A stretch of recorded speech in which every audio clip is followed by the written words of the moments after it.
আজকে একটু রোদ উঠেছে, সেই জন্য দেখো দুটো পাটি ছাদের মধ্যে পেতে নিলাম। এই যে ব্ল্যাঙ্কেটটাকে শুকোতে দিচ্ছি, বাঁশের তারগুলো একটু কালচে ভাব হয়ে গেছে, যার জন্য এই যে পাটির মধ্যে ব্ল্যাঙ্কেটটাকে শুকোতে দিলাম। এদিকে দেখো অনেকক্ষণ ধরেই কিন্তু আমি কাজকর্ম করছি, ঘর গুছালাম। তো কাজকর্ম করতে করতে এই যে গরম লেগে গেছে, সোয়েটারটাকে খুলে একটু রোদের মধ্যে শুকোতে দিলাম। এদিকে ছেলের যে হুডিটা আছে এটা কালকে ধুয়ে দিয়েছি, তো এটা আরেকটু শুকোবে, এটাকে রোদের মধ্যে দিয়ে দিলাম। এদিকে রান্নাঘরে আমি ভাত বসে দিয়েছি, জলটাকে একটু গরম করে নিয়ে যে চাল ধুয়ে দিচ্ছি। এদিকে রান্না করবো ফুলকপি আর আলুর তরকারি।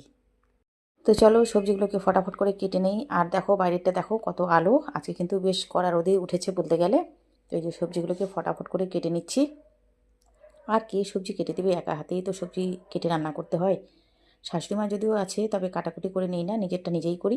এদিকে দেখো অনেকগুলো কাপড় চোপড় ধুয়ে দিয়েছি, সেটা আর তোমাদের সাথে শেয়ার করিনি, যেহেতু রোদ উঠেছে সেই জন্য কিন্তু অনেকগুলো কাপড় আমি ধুয়ে দিলাম আজকে। তো দেখো এই যে এটা কিন্তু বিছানার চাদর, তো অনেকগুলো কাপড় ধুয়েছি দেখো এদিকে। আর এখানে দেখো রান্না করে নিয়েছি, একটা এই যে এখানে ভাজা করেছি, এখানে বাঁধাকপি আলু মটরশুঁটি দিয়ে করেছি, ফুলকপিটাকেও ভাজা ভাজা করেছি, এদিকে মসুর ডাল করেছি। এদিকে দেখো শেষে যে রান্নাঘরটাকে মুছে নিলাম, বাকি ঘরগুলো কিন্তু মোছা হয়ে গেছে, সব ঘর আর মোছানো শেয়ার করলাম না। এই জায়গাটাতে দেখো ওপরে যেহেতু বেসিন সেই জন্য একটু জল পড়ে, তো এই জায়গাটাতে একটু ভালো করে মুছে নিলাম, আর একটু শক্ত করেই মুছে নিলাম যেন জলগুলো বেশি লেগে না থাকে। তো দেখো এই কাপড়গুলো শুকিয়ে গেছে, এগুলো তো সকাল সকাল মেলে দিয়েছি। আর এদিকে দেখো মাছ ছিল কয়েক পিস ফ্রিজের মধ্যে, এগুলোকেও ভাজা করে নিচ্ছি। রান্নাটা কিন্তু অনেকটা কমপ্লিট হয়ে গেছে।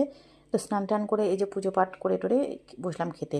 এদিকে দেখো ডাল, মাছের ভাজা, ফুলকপি আলু সবজি, এদিকে বাঁধাকপি মটরশুঁটি আলু দিয়ে আরেকটা সবজি। বন্ধুরা অনেকক্ষণ পর আবার তোমাদের সামনে ফিরে আসলাম, এখন বাজে রাত্রি 8:30। আর এই যে ভাস্তার আশীর্বাদ, ভাসুরির ছেলে হবে। তো মেয়ের পক্ষ আশীর্বাদ করে নিয়েছে, এখন আমরা ছেলের পক্ষ একে একে আশীর্বাদ করছি। তো আমি এখানে আশীর্বাদ করে নিচ্ছি। আর তোমাদের দাদা ভাই এই যে এখনও আসেনি, কারণ হচ্ছে বাড়িতে লোক এসেছে, ওর এসআইআর এর কাজ পড়েছে, তো খুবই ব্যস্ত আছে, সেজন্য আসতে পারেনি, পরে আসবে। তো এই যে আমার আশীর্বাদ করা হয়ে গেল। আর অনেকটা ভিডিও শেয়ার করতে পারিনি, যতটুকু পেরেছি তোমাদের সাথে শেয়ার করলাম।